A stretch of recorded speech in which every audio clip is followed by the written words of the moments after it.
Fala aí, pessoal, e hoje nós voltamos para falar sobre a polêmica da estatística de violência e o decreto presidencial que facilita a posse de armas.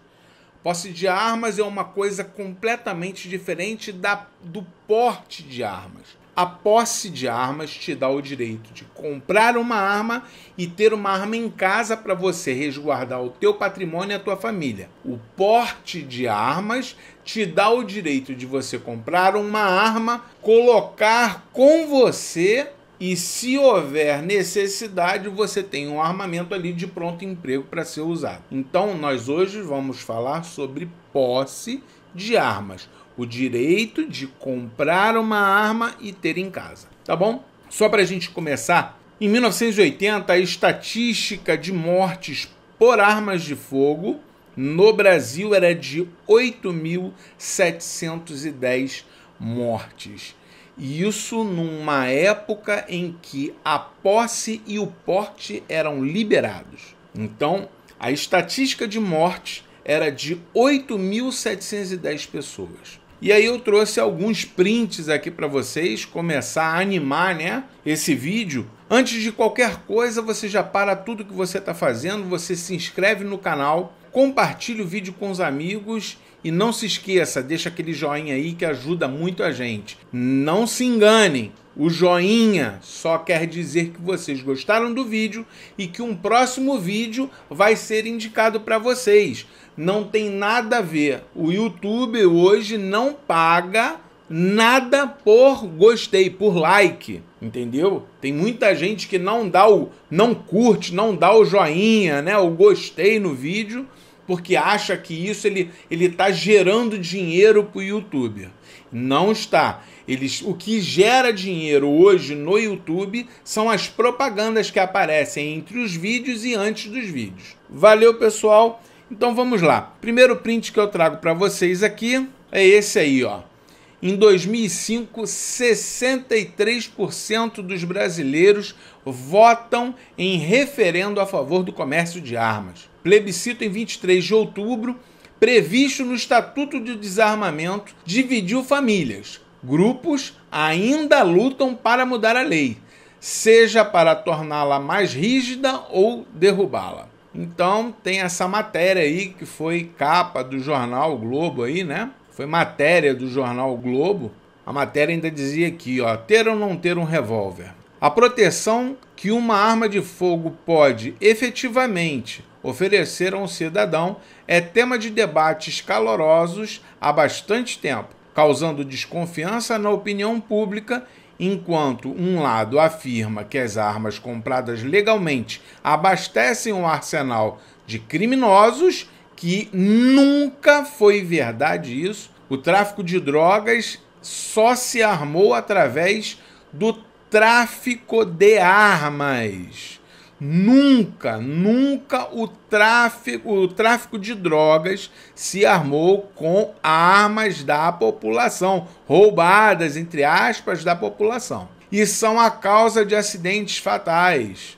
O outro grupo argumenta que, frente à violência que continua a assombrar os brasileiros, não se pode negar aos cidadãos o direito de se defender por conta própria. Então, beleza. Essa foi a matéria que saiu no Globo nessa data aí que houve o referendo.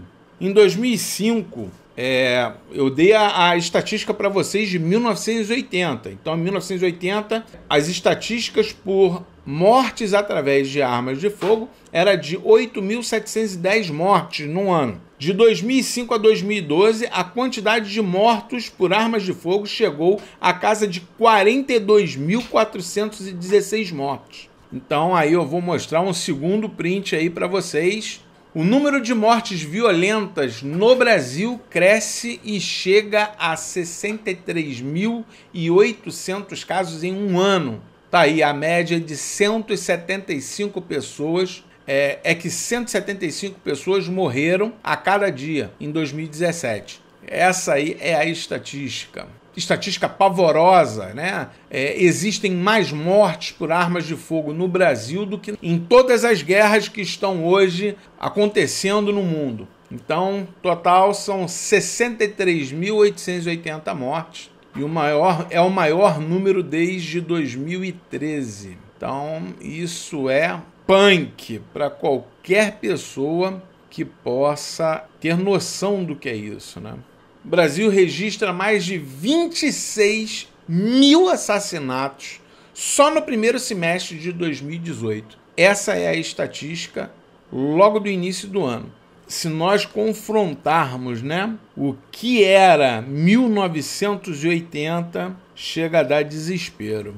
Só para lembrar para vocês, esses 63% da população brasileira que votaram no referendo de 2005 representava, naquela época, 59 milhões de pessoas. Então, 59 milhões de pessoas queriam continuar com a possibilidade de se armar e conseguir o porte de armas. Eu vou botar aqui um outro print. Atrás da violência 2018, Brasil tem taxa de homicídios 30 vezes maior do que a Europa.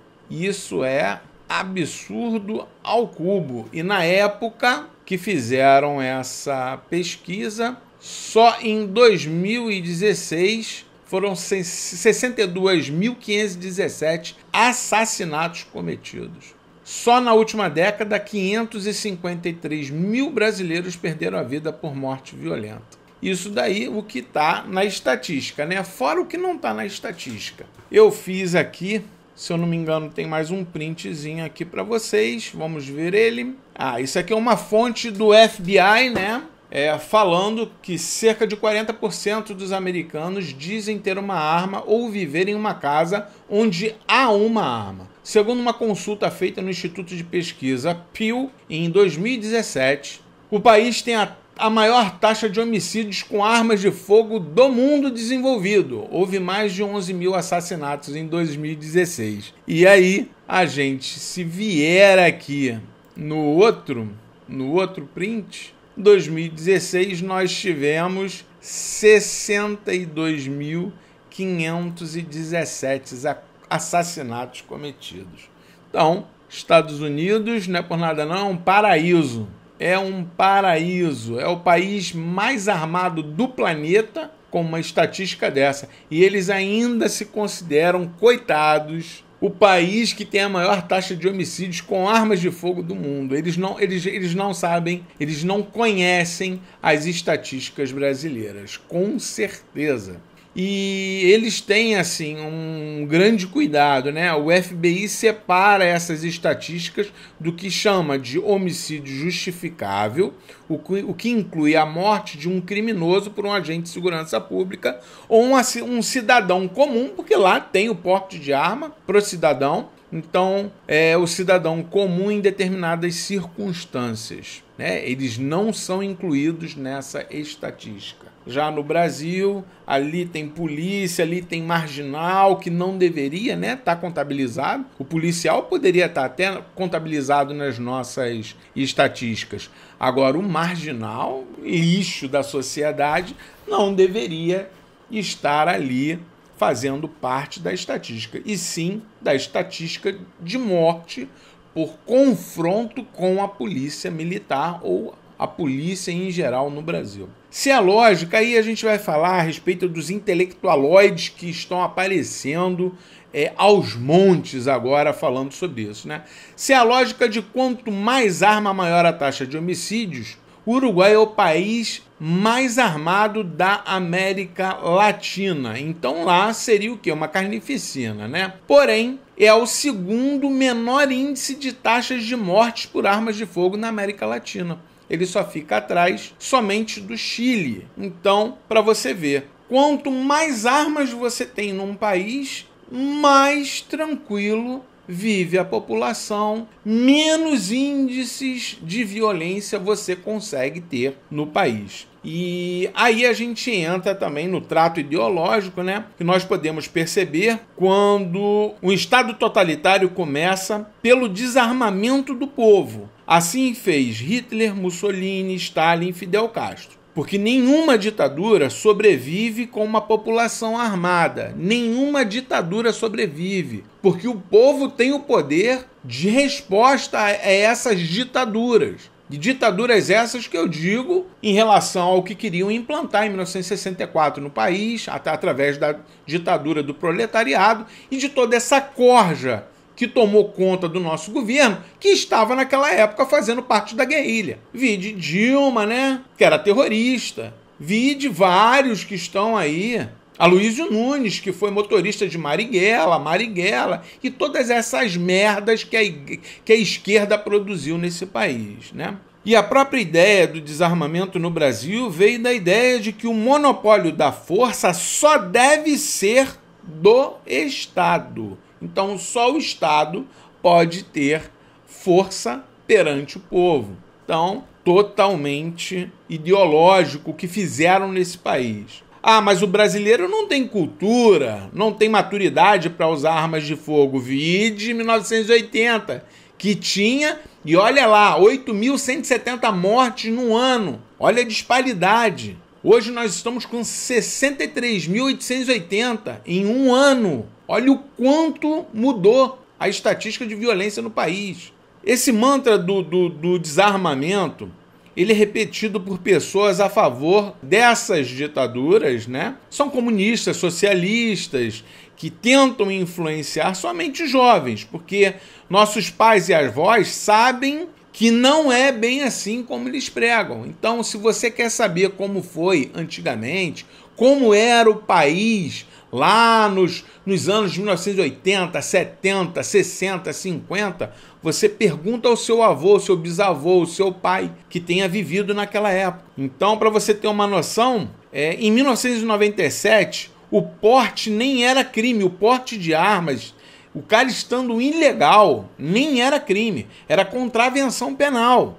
E não tinha bang-bang nem tiroteio como vemos hoje em dia, né? E bandido tinha medo de entrar na casa das pessoas para cometer crimes, pois sabiam que poderiam entrar na residência de uma pessoa que tivesse uma arma de fogo para se resguardar. Nós não tínhamos essas barbaridades que acontecem hoje. Hoje, o marginal ele tem certeza de que você está desarmado, que ele é o único cara que pode entrar lá e praticar atrocidades com a sua família. O objetivo desse vídeo, e aí eu tenho que explicar, né? Além de demonstrar a ilegalidade do desarmamento da população, é demonstrar que o Estado, por meio de instrumentos indiretos, quer impor a sua ideologia. Graças a Deus, hoje nós estamos com o Bolsonaro aí, e limitar o direito à liberdade dos cidadãos de escolher entre ter ou não ter armas de fogo. Além de mostrar que a arma usada pelo cidadão não é a responsável pela criminalidade e pelos homicídios no Brasil. Nunca foi, nunca foi.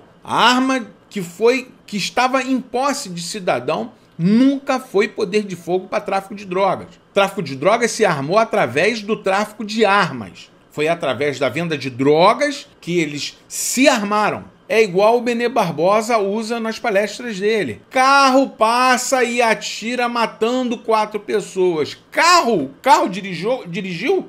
Sozinho foi lá e atirou em 4 pessoas? Um Decepticon esse carro. Absurdo! Que carro é esse, gente? Que sai de uma garagem sem o dono saber, passa num local e mata 4 pessoas alvejado com tiro. Um Decepticon, não tem outra explicação. Hoje mesmo eu publiquei na minha rede social. A mulher pegou o carro, viu o marido numa moto com a amante na garupa e matou os dois. Atropelou os dois e matou os dois, prensou os dois no muro. E aí vamos fazer o quê? A gente vai começar a regulamentar quem pode ou não pode ter carro no Brasil? Na França, o louco lá, o terrorista, pega um caminhão, invade um local e atropela uma pancada de gente. E se faz o quê? Regulamenta quem pode ou não pode usar carreta no mundo agora? Então, quem mata são as pessoas, é o indivíduo e não a arma de fogo.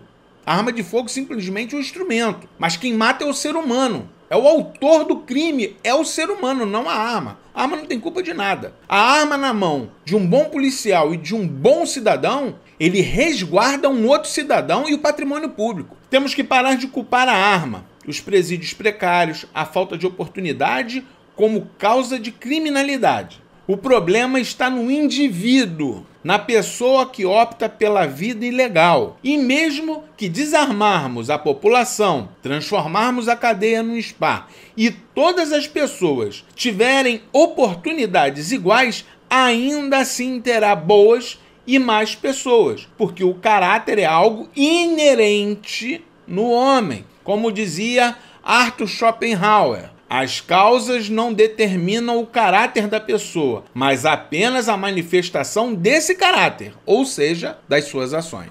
Então, gente, para de ignorância, para de maluquice, para de história de acusar a arma de fogo como vilão na história da violência desse país. A violência existe, a criminalidade existe por causa do indivíduo, por causa do homem, do ser humano que se desvirtua do que é certo. Então não vem com chorumelas e com balela, porque não tem como colar isso mais. E muitas pessoas não gostaram de como ficou o decreto feito pelo Bolsonaro. Muito bem. Esse é só um primeiro passo.